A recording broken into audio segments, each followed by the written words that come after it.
Right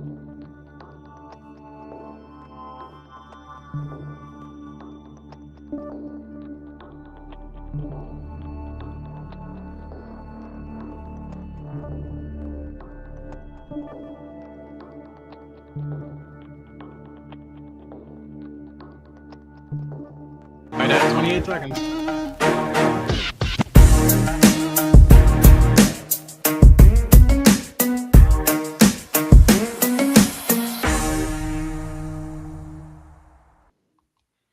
All right, welcome back. Most investors are out here begging for hard money or draining their personal credit to chase deals. Meanwhile, Ari Page's clients are quietly stacking six figures in business credit, no personal guarantees, no hits to their score, and using it like it's cash. Ari is the CEO of Fund and Grow and has helped investors lock down over 1.5 billion in funding. It's actually 1.9. I just looked at the website.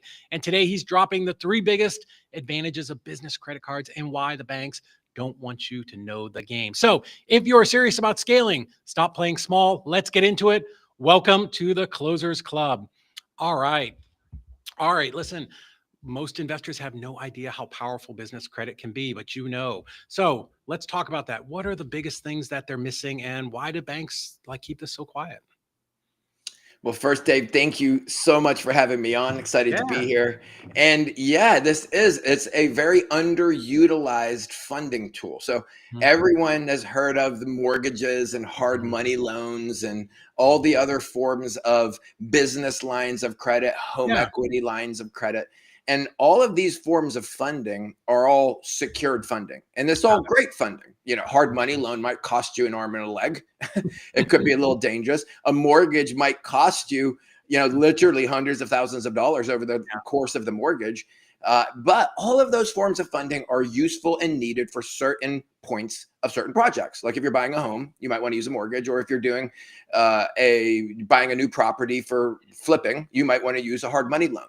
Now, with what Fund and Grow does, Fund and Grow creates gap funding that can be used for a whole plethora of different things that aren't related specifically to one project or one deal or one thing, like the way a mortgage is, like the way a hard money loan is. So business credit cards are extremely easy to get approved for. So unlike mortgages and hard money loans and other things, which have a whole plethora of different types of qualifications, with business credit cards, they're easy to get approved for. And then you can use it in any which way you need to in your business. And so the key is, how do I get approved for the high limit credit amounts of these business credit cards? How do I then get it at a good interest rate? And then how can I use a business credit card for things that you can't traditionally use a credit card to purchase?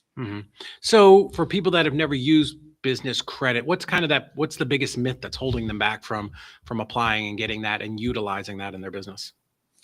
Well, we see people coming to us all the time that just don't think they qualify for it. They've got good credit scores. They've gone and applied for different forms of credit, like different types of lines of credit or business lines of credit. And they had good credit personally, but they got turned down. And so they wonder, how can I possibly get access to business credit cards if I've already tried all these other forms of funding? And so business credit cards are a completely different animal. Credit cards in general are a completely different animal, and they're very easy to get approved for. And the key is, how do I get approved for the high limit cards and then utilize the 0% period, and then also be able to purchase the things that I need to purchase, given that many contractors don't even accept a credit card? How do I use a business credit card to actually invest in my business? Yeah. And I think that's so important because, the hard money loans, the mortgages, all of those things, they take so long to get, where credit cards it's a much shorter ramp up time, I guess, to get these things up and running. And then you can use it for literally anything you need in your business, which is amazing. Yeah. So you don't have to have a specific deal already picked out. You don't have to have a property picked out, in terms of getting a hard money loan or a DSCR loan or a mortgage. All of those require having a lot of paperwork up front. Business credit cards are you applying, getting access to funding that you can have ready for whatever deal comes your way. Right. And not even the deal, whether it's marketing or, expenses or, buying office furniture or a computer, whatever you need, that funding is there. Yeah, that's one of the things that people really love to put on their business credit card is pay per click marketing. They're marketing their properties, and there's no better thing to use than a credit card when paying for pay-per-click, and Right. a whole variety of different types of marketing. But there's so many things. Like if you think of a rehab, 60% of the cost of a rehab could be payroll. Yeah. That's an easy thing to put onto a business credit card, Really? especially yeah. So there's these different payment processors that we use. Uh-huh. So I can just give them away. One of them is called Melio Payments. One Okay. of them is called Plastic. One of them is called Zill Money. One of them is called Blue Vine. Another one's called Bill.com. All of these different payment services Mm-hmm. allow you to swipe your credit card with payment service, Mm-hmm. and then they will send a check or an ACH or a wire to Uh-huh. the company you're trying to purchase something from. So they become the intermediary to run your credit card and then to pay the service that you're attempting to pay. And so all you have to do is get an invoice from the company that you're paying. You upload it into your Zill Money account or Bill.com account, Blue Vine. A lot of people already use these bill payment services for other things. They don't realize that it can also be used to add your credit card to, and then to pay a vendor. And I know we're going to talk about this at the very end, but also you get the rewards points for running all that through all of your credit cards. Yeah. And so the rewards points are kind of important for a variety of reasons, because first off, this is spending that small businesses have to do anyway. Do you have to market your property? Yeah, absolutely. Do you have to rehab your property? 100%. Yeah. You have to pay your payroll. That we're not making up spending here. This is spending that you're doing that you can shift onto a business credit card instead of pulling cash out of your bank account. Right. Now you're letting your cash stack up while you're putting it onto a 0% business credit card. And you're able to use the different payment services to do that. And when you're doing that, now you're getting cash back. And it could be up to 2.5% cash back. It's pretty common to get 1% cash back, especially for the payment services. So if you have to use a payment service, and of course, many times you can just take your business credit card and just go and swipe it, go to Home Depot and buy what you need. There is no payment service needed. Just in the case that you're trying to buy something from a contractor or a vendor that doesn't accept credit card, then you could use the payment services. Now, in that case, it could cost, like, for example, if you want to pay an escrow account directly, the company Plastic allows you to take a business credit card and they will do a wire to a escrow account directly. Really? Or an ACH directly from your credit card. You can even put multiple credit cards in there and say, do 10 from here, 5 from there, 7 from there. Wow. And then it'll fund the escrow account directly. And so this is spending that our clients are doing anyway. Why not get cash back on that, which will actually help you offset the cost of that service, of the Plastic service, of taking the cash off the card and wiring it over to the escrow account. Because of course they're going to charge a percentage. So in many cases, the cash back or rewards are enough to cover the cost of the payment service. But in some cases, we have people that are just making thousands of dollars every quarter, just getting cash back from spending that they were forced to do anyway. Things like their facility, their electric bill, their pay-per-click marketing, all that stuff that they would have been spending on anyway. Wow, that's amazing. And that's fascinated by that, because a lot of people don't understand how you can actually use the credit cards to fund the real estate, right? So I like that, using that where it can go directly into escrow accounts and to use it for payroll. Because of course everybody gets that you can go to Home Depot or 84 Lumber and swipe the credit card, right? So this is actual stuff that you can use to run your business. So let's talk about this, like how business credit cards show up on your personal report. Like how does that give investors more firepower? Because it's not, I want to be sure I'm correct here, it's not affecting your personal credit? Okay, so it's not going to appear on clients' personal credit reports, but I do need to correct something from the very beginning, which is that these cards are personally guaranteed. Okay, gotcha. Which makes sense. They are personally guaranteed, but they won't show up on the client's credit report unless they default on them. Gotcha. So if you default on the card, then yes, it's going to show up on your credit report. Now, Fund and Grow does help clients with non-recourse funding, which is non-PG funding that would never come back on you personally. But we first help clients get up to $250,000 of the credit cards. Then we move them into non-recourse funding. So the Fund and Grow building, for example, it's about a $2 million building. We bought that completely using non-recourse corporate credit. Wow. I didn't have to personally sign for this or for that building. And I bought another 3-unit building with the exact same type of funding, where it's all corporate credit. Now that type of funding we help our clients with too, but you need to have revenues, and there's other Sure. things that you need in order to qualify for those types of loans. But those are the cream of the crop. Those are the ones that eventually we want all of our clients to get to, where we first start with the cash available credit cards. And when I say cash available, I'm saying not that we're actually extracting or pulling the cash off the card. We're just making it so that you can use the card to pay anything that you need to pay. Right. Well, there's no reason to pull the cash off, because you can just pay for anything that you could pay for cash. You can just use a payment service for, and then that way we're not going against what the banks want. It's very important that we go with what the banks want. That's another thing about Fund and Grow, is that we're very big on following all the different basically laws and policies that Sure. that are laid out. But Right. there's a lot of companies out there, David, that are calling the banks, pretending to be the client. They're doing a lot of things in the credit card stacking space that's, quite frankly, not good for the client and not good for their business. And people can go and see these different FTC cases, like against Seek Capital and Nudge, which was Dean Graziosi's company. And we've learned a lot from what those companies were doing. The FTC has made it quite clear on how to legally do credit card stacking, how to do it the proper way, and how to utilize the different services that are there, so that you don't have to say things like, we're going to extract the cash. We don't need to. Yeah, I think what we do as investors is risky enough. We have plenty of places where states are individually, trying to regulate what we're doing, that we don't need to run any extra risks by doing or working with somebody who is doing things a little bit hokey. So that's one reason why we definitely recommend you guys, because I know it's just much easier to understand what the rules are and just operate within them than to try to skirt them. But you mentioned a couple times credit card stacking, right? For those that don't understand, like, how exactly does that work? How much can an investor realistically access in 60 days? Like, talk about the credit card stacking.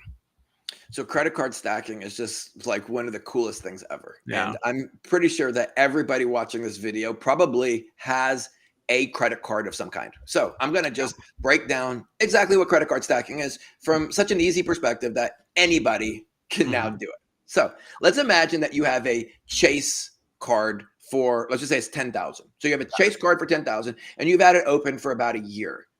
Now, I'm going to put this into the psychology of credit stacking of 0%. So the year represents the 0% for 12 months. So here we are approaching the end of the year, where this $10,000 card is now approaching an interest rate. So this is how you do the card stacking process. You go back to the exact same bank that you're dealing with, where you already have a $10,000 card, and you apply for the same card, the same product. Most banks will allow that. Now, if they don't allow you to apply for the exact same product, then apply for a very similar one to it.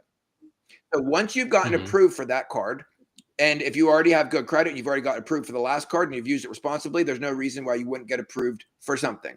So let's say that you get approved for 5,000. They already gave you 10,000 over here, but now they just gave you 5,000 because, hey, they gave you 10,000 last year. So we take the card. Yeah. Now we have two separate cards, a $10,000 card that has the interest rate that's about to hit, and a brand new 0% card that has 0% for 12 months, but it only has a $5,000 limit. So I can't take my whole balance. So what we do is we call and we merge them together into one $15,000 account. Now we're back to only having one card again from that institution.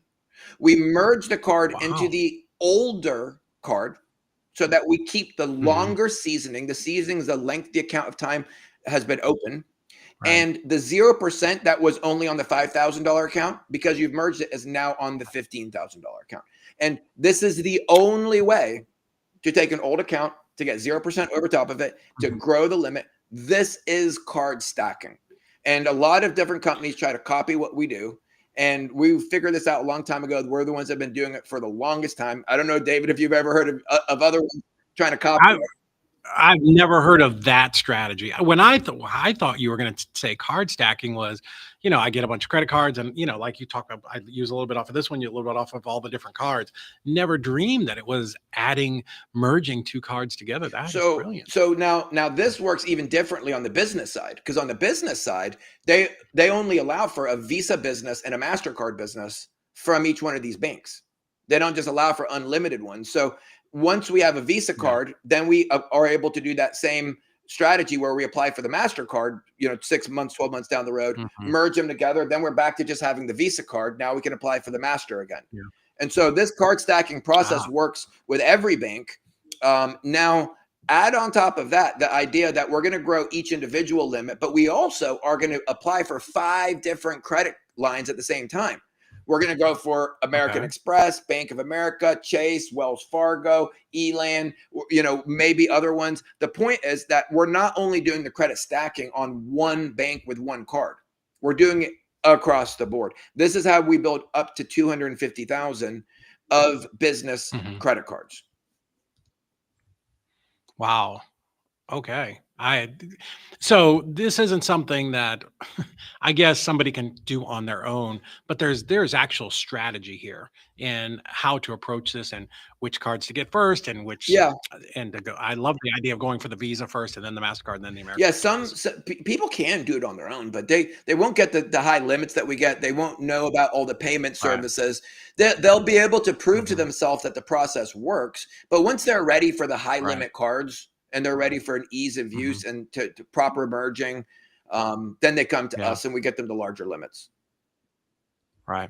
So, from the people that are doing it themselves before they come to you, what is that biggest rookie mistake that, investors make with business credit that, either keeps them from getting the big limits or gets them flagged or shut Oh, that's down? a great question. So all the time people try to copy what we're doing and they watch the videos and they go and they do it. And I can do it on my own. And what they do is they end up going with products from different banks that actually show up on their credit report. So when it shows up on your credit report, it hurts your credit report. So let's say that you have a $10,000 card. And of course, for our clients, we're going to end them $50,000, $80,000, $100,000 cards. But just for the sake of the numbers, to keep it simple, a $10,000 card, we don't want to go over $3,500 of that limit. If this is a personal credit card showing up on my personal credit report, I can only use $3,500 or 35% of that $10,000 limit. So that means I can only use 35% of the limits of my personal cards before it starts to pull my scores down. If I want to continue this business card stacking process, I have to make sure that my personal scores stay high. A lot of people they apply for these cards. They think that they're business cards. They don't realize the lenders they're working with just report it right to your personal credit report anyway. We have a whole collated database of all the different places that are not going to report. With Chase, some of their business products report, some of them don't. And so we know which ones are going to report. We know which ones are not going to report. And we're going to apply for ones that are going to most strategically help the client build on the business side. There's even other companies out there that you can go with. They're like, whoa, we'll get you way more funding than Fund and Grow. And they're right. They'll apply for you for 10 personal credit cards. They'll get you all this personal credit cards. And if you use it, you're straight screwed. You will never be able to refinance out of it. We have clients that have tried that and they come to us, and they're like, well, the credit stacking process works kind of. And it's like, no, not on personal. That's not the way it works. We don't recommend that you go out and use a lot of personal credit cards because you're going to tank your score. So that's unfortunately something that happens. And then we have to help some investors work out of that situation. Oh my goodness. So for people that are just starting, you can help them work through whatever personal issues they have so that you can get that straight. And then you can kind of use that as a launching off point. Many clients are in a good situation as is. Maybe we might need to merge a couple of their personal credit cards together, which gives them larger limits. And then if they have a tiny little balance on either of the cards, now the limits are higher. So they don't even have to pay it off because you've just merged it and you've put the limits higher. And so there's a variety of things that we're going to do to help the client before we ever even apply. So we have an extensive negotiation process. The bread and butter of what Fund and Grow does is the negotiation process that we walk our clients through. So we put all the applications through for them to make sure that we're going to the right places. But then we have this process which allows us to increase by 2/3. By 2/3. So last month we got 18.7 million. Out of that, 5 million was from auto approvals.